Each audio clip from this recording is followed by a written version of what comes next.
All right, brother. He put me in my first movie. I know you got to go check on your apartment, which you had a squatter in. I got nothing to do, dude. I got people working for me. What do you want to do? I want you to show us a video of the dude that was squatting in your house. Okay.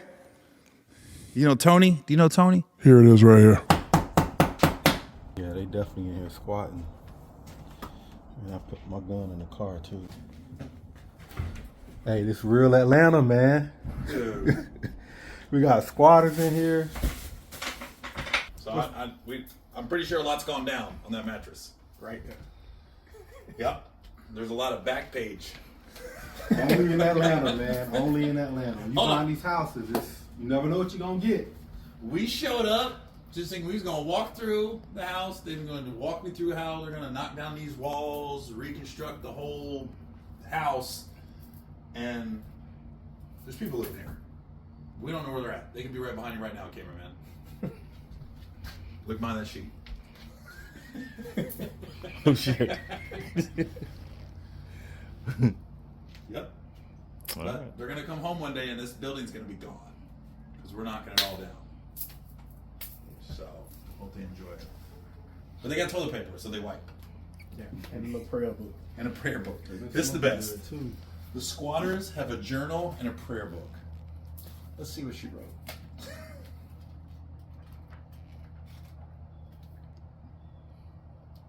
Oh, she actually wrote stuff down. Look. This belongs. Oh, she stole this. That's she stole the prayer book.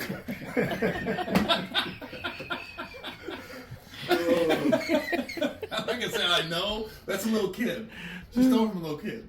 What's up, man? This is Geno, the Construction King, and this is a story on how I met Gary Owen and built this house with him. But first, let me turn my camera around just so y'all can see the inside. This is the kitchen.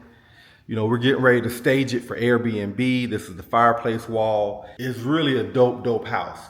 But before I get into the story, y'all make sure y'all hit that like button and subscribe. And we're getting ready to go meet Gary in person in Houston so he can tell you the story. So hit that like button and let's go. I'm headed to Houston.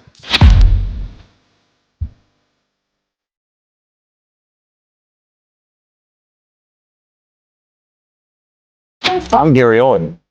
Gene Johnson, and I go by Geno, the Construction King. I don't go by nothing but Gary. So I've been knowing Gary for 2 years. Yeah. He called me because he bought a trap house. Straight up. And he thought he was going to flip that trap house. That trap house was a teardown, man. And we ended up having to tear it down. I'll tell you how he got the property in the first place. I tried to go into business with a buddy of mine. We said, we're going to do a 50-50 deal. And so this is why you can't mix friendship with business sometimes. So the house, he found a house, and it was $110,000. So I said, all right, if I put $10,000 down, like earnest, yeah, to get it, right? So then we get the house, and I said, all right, like send your half, I'm going to wire my half, and then we got it. And he goes, I go, And I go, he goes, yeah, I don't think I can get it. I was like, what? And I go, you gotta be kidding me. I call the realtor that sold the house. I said, what are my options? She goes, you can let it go, but you ain't getting that 10K back. She goes, or get the property. She goes, you can never go wrong with having some real estate. She goes, you'll eventually get your money back. She goes, I don't know how long it'll take, but she goes, I can guarantee you where you got that house, you will make some money off of it when you're ready to sell it. If you don't do anything to it. And she was very honest. She goes, it might be $500 to the good. But so I was like, so I'm thinking, I got this $110,000 property. My son found out, he started crying. And I was like, what am I going to do with this? I don't live in Atlanta. I get on Instagram. The same day I close on the house, I don't know what I'm going to do with it. I see Desi. He's talking about flipping houses with somebody. I go, huh. So I got on the rabbit hole of hitting the links, hitting the ats, and I come across G's page. I called Desi. I said, yo, I got this house in Atlanta. And I tell him the whole story I just told you. I said, is your guy legit? He goes, oh, you know, there's a, yeah, man, he's good. I said, all right. So he gave me his number. I called him. Thank God he knew who I was. I wasn't some random. And then he went down and checked it out. Gene has a way of making you feel like it's going to be all right. Because I didn't realize all the stuff we was about to have to go through. Because this was 2 years ago. He made it sound like, yeah, man, I got it. I'm the construction king. Let me tell you something. There was a lot of trust because I don't know him from anybody. I'm going off what Desi said. Desi vouched for him. But I really don't know. So every time he's called me with like, we can do this with the property. We got to tear this tree down. We got to have this. I'm just going, all right. But deep down, I'm acting like I know what I'm doing. I said, is that an oak? What kind of tree is that? A pear tree? Is that an oak tree? What kind is that? I think he knew I didn't know what I was doing.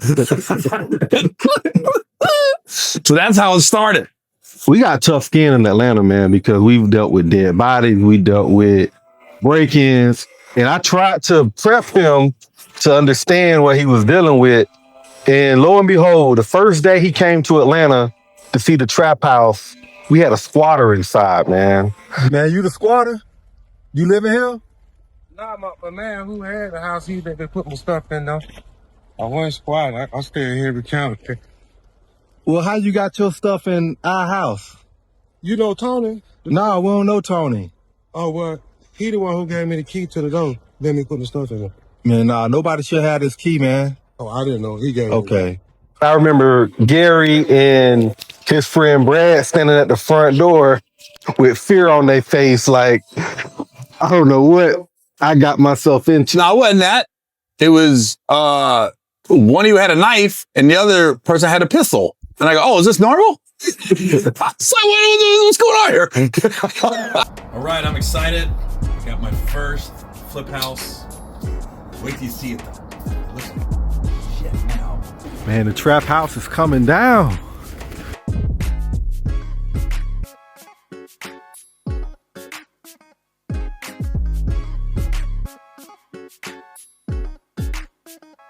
And not only, and the crazy thing about it was you had Shaq's podcast. Shaq played that little clip. It went viral.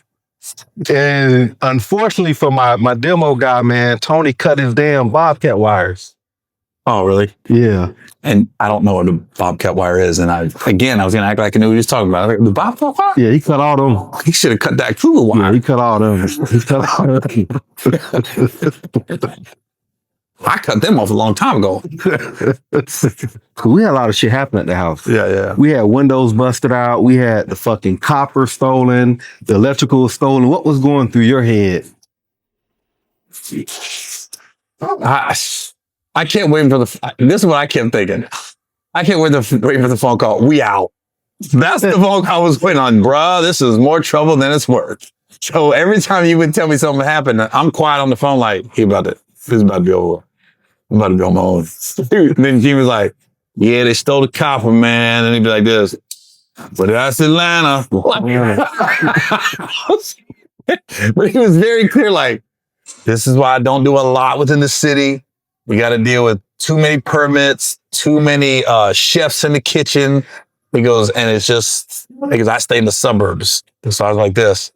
And it kind of is on par with the guy I was doing business with, because the guy I thought I was going to go 50-50 on the house with, I was like, he would put me in a house with all these issues.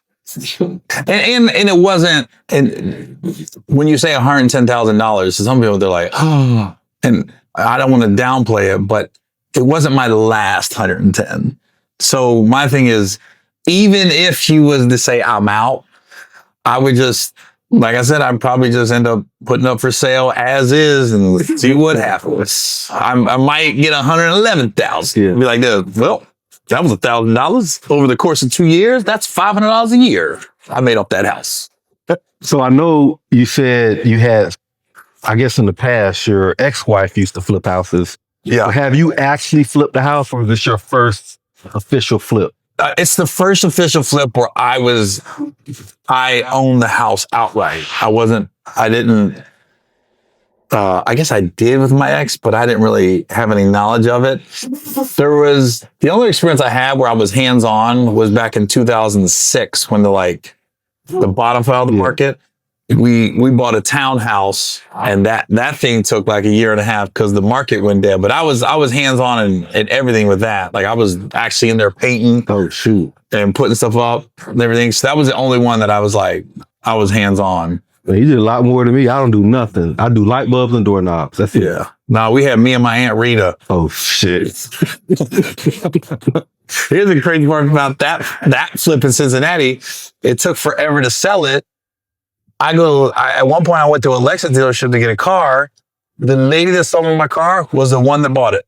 Damn. That's a small world. Yeah. She's sitting there going, as soon as she came looking at the townhouse, when I saw her, I go, do you work at Lexus? And it was like, yeah. I go, I think you just sold my car last month. Sure enough, boom. She's the one that got the townhouse. That was wild. So when you think about investing in real estate, what's the first thing pop in your head?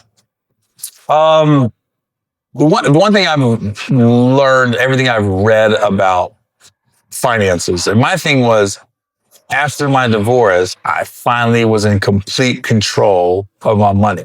And I never had that before. So I was like, the two things I read about real estate was, if you can just hang on long enough, you'll end up making your money back eventually. Yeah. And it kind of was on par with when I bought this house.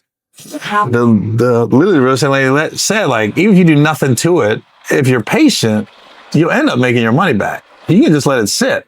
So I was like this, all right. Like I said, it wasn't my last 110,000, thank God. So I wasn't ever stressed. Because once it's out of my account, to me, it's gone. So if I did end up making a little bit, as soon as I got that check, I'm like, I feel like it was 110 or 111,000 that I got, you know? So that's the one thing I learned about real estate. It was like, as long as you can either have all your money in the bank, or you can have all your money having some property anywhere you want. One thing that Kelley says a lot is money. Our money has an address. So I can tell you from my experience in real estate, man, the longer you hold a property, typically the more money you make. Period. Like, I've never seen anybody get rich overnight holding real estate. Like, the longer you hold it, the more you're gonna make. Mm-hmm. That's just how it works. And the other thing that I always encourage people to do is talk to your accountant, talk to your financial advisor, because real estate is a good tax shelter. So instead of you paying all your taxes to the government, like, use those assets to give you these tax credits and some of these write-offs, man. Mm-hmm. Because it's a great way to write off different things. So, it's a great vehicle for building wealth. Yeah. And I mean, I got properties that I bought 18 years ago for $70,000 and worth $400,000 now. Mm-hmm. And real estate is one way to park your capital and beat inflation. And a lot of times, if you buy right, you can normally get your money out after the renovation or a year after. So, like, for instance, let's just say for whatever reason, we end up keeping Meldon. If the value go up in a year or so, we could refinance it, get all your 110 out, and still have the asset there for the cash flow. Mm-hmm. So, like, it's one of the best wealth generators in the world, man, and just owning it. And also teaching your kids, man, like, owning real estate, in my opinion, is one of the best ways to build wealth, period. And then you got multiple options. And you got rentals, you got Airbnbs, you got luxury. And for us, the best thing that we've done was being able to create our own real estate. Because when you can build from the ground up, man, you create your product, that's how you make more money. At the tender age of 50, man, what is it like with 2-year-olds? Well, they're not 2 yet. They're almost 2. Yeah. I think I like being an old daddy. And they say it keeps you young, but I ain't gonna lie. A nanny helps. I got a buddy that's got a kid. He be so stressed. I'm like this. What's the problem? He ain't got no nanny. He ain't got no nanny. Like, yo, I'll call you in a couple hours. I gotta take a nap. It's like this. What's your problem? Why are you so stressed? You got no nanny, man. You ain't got no nanny. The older you get, if you're gonna have kids at my age, it better not be. You better be responsible enough that it wasn't unplanned. Like these were planned. Yeah. We thought about it. We thought about the financial ramifications, time constraints, our free time. This wasn't like a spur of the moment thing. So, if guys are ever going to have kids at my age, I'll be like, just really think about it. Yeah. But I obviously have no regrets. But the nanny was part of the budget. Like, we got a 6-year-old. Now, my wife is 4 years older than me. So she's 48, I'm 44, and a 6-year-old just kind of happened, man.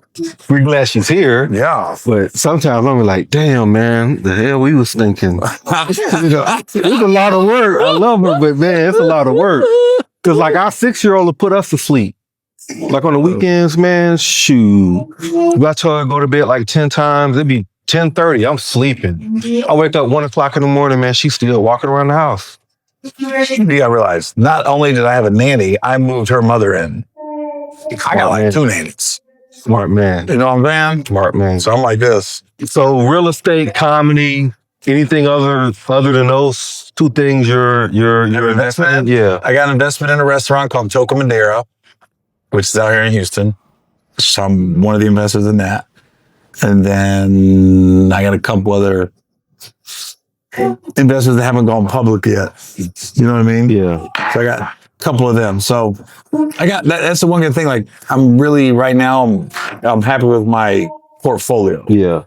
Because I always forget. I'd be like, you look at your bank account and you're like, all right, I'm doing all right.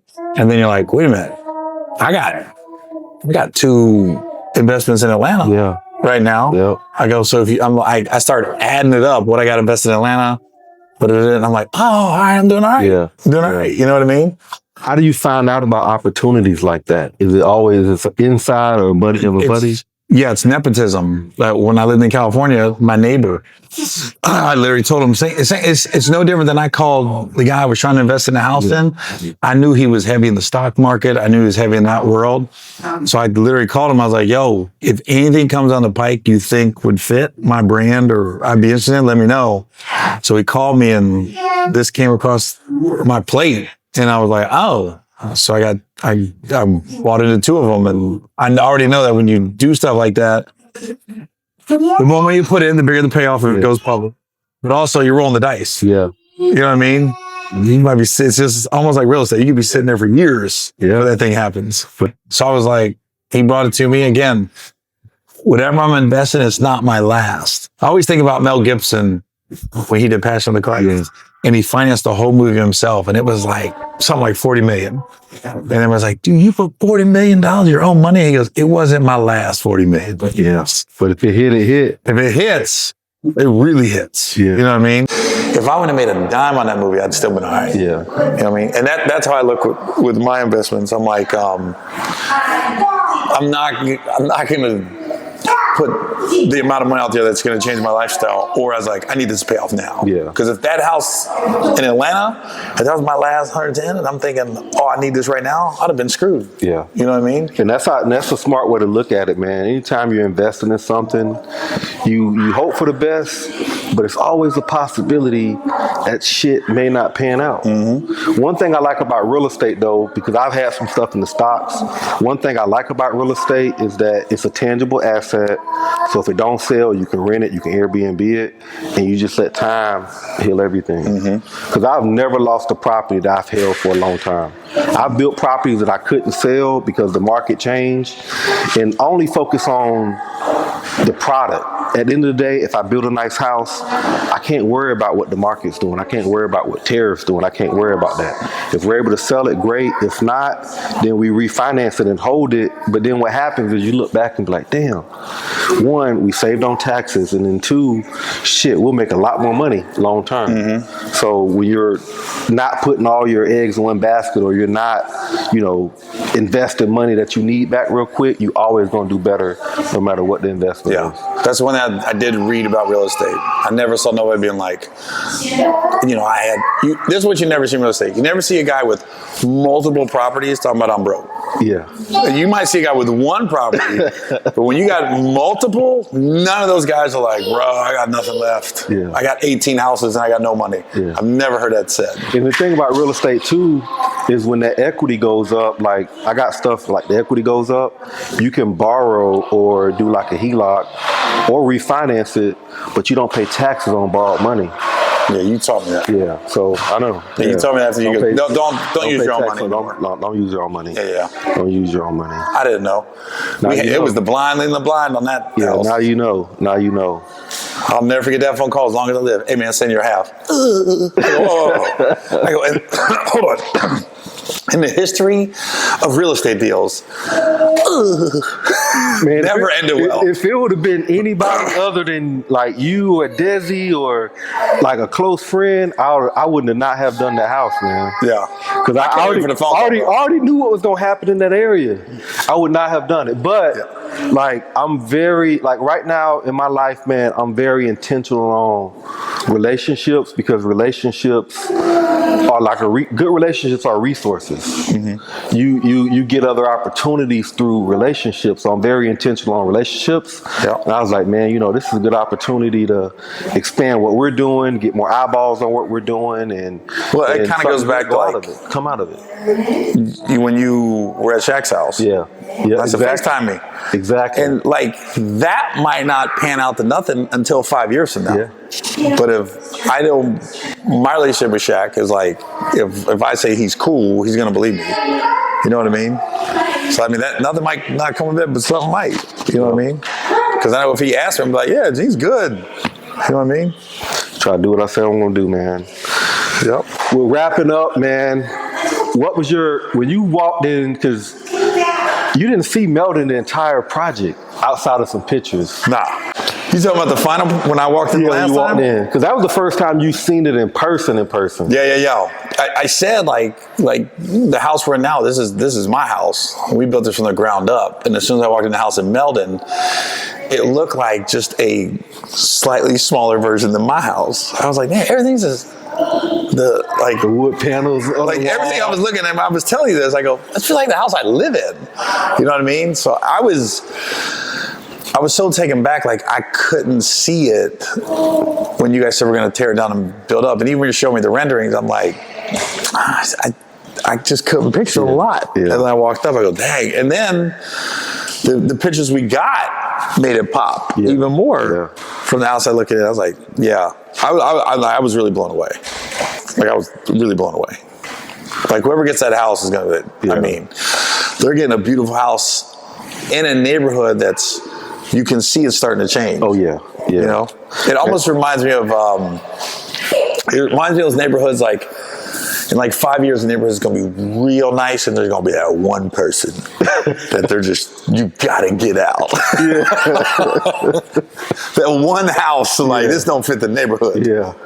In 5 years, man, that house is going to be, because with the World Cup coming to Atlanta and then what they're doing in that little downtown, little Lakewood area, once those development starts to happen, it's game over. Yeah. Like that house might go from 650 to 900,000, 800,000, who knows? But yeah, 5 years from now, it's going to be, and then whoever develops next door, that land with all those townhouse lots, man, that whole area is going to change, man. Yeah. Because that's the key to Atlanta, man. You want to get into areas that you don't want to be the first person in, but you damn sure don't want to be the last person in. You want to get in when it's like 30%, 40%, because after that, the price is going to get too high. Yeah. So. Yeah, I was blown away. Blown away. I don't know if I showed it, but I was. Yeah. Well, shout out to my wife, man. She did a great job designing the house, putting everything together, the colors. And I put a lot of stress on her. I'm like, babe, we got to do a good job on this house, man. I can't let Gary down. Shit. Got to make this thing. I put a lot of stress on her. Yeah. But we put a lot of stress on each other. Iron sharpens iron. Iron sharpens iron. So next up, man, we breaking ground. On Meldon, we got grass going in tomorrow. We finally got our water meter on Friday. We've been talking about that water meter for 6 months. Finally got the water meter. Grass going in tomorrow and Wednesday. Camera guy is coming Thursday. Gonna be on the market Friday. Nice. Gonna be on the market Friday. 5 mil. Yep, 5 mil. You gotta aim high, baby. Hey, all cash. And next up, man, are the mansions. And then we got land in Locust Grove to build some barndominiums. Yeah. So we're working on some numbers, but once I can get the numbers back and we figure out what we can build, I'm gonna reach out to you. We should do a barndominium and then have me and Desi do a once a month comedy show. Y'all should. We gonna have the land. Make the money out there. I told Desi to do a damn car show or something out there. Yeah. You know how much Rick Ross make on a car show, bro? Facts. We got 34 acres with a lake. It's just sitting there. Yeah. We can do what we want on it, man. But yeah, y'all should definitely do the barndominium show out there. Yeah, facts. Do something, man. That generate a lot of revenue. You get paid from the show and get paid from the revenue side of things too. That part. Yep, that part. So appreciate you locking in, man. Yeah. Good working with you and looking forward to doing more shit, more stuff. I can't wait till we sell it. We're gonna make another video. Sold. Yeah. Just makes it kind of makes you say ho afterwards. So ho? Sounds like a better sell. You should do a whole version of that. All your houses that sell. Sold ho. Couple sold sign away. And then have somebody twerking as the camera fades to black. Well, that's a wrap, guys, man. Y'all stay tuned. Y'all stay locked in. We got the barndominium, we got the mansions, we got more dope stuff coming, and we're going to document it all.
Feels good. Feels real good. Think I might. I kind of miss Colin. I miss him. I don't need so good. Into like an abusive stepfather. You know what I mean? Then you got a step there, he doesn't beat me. He doesn't like it. But then you get older, like, what's how I feel about that?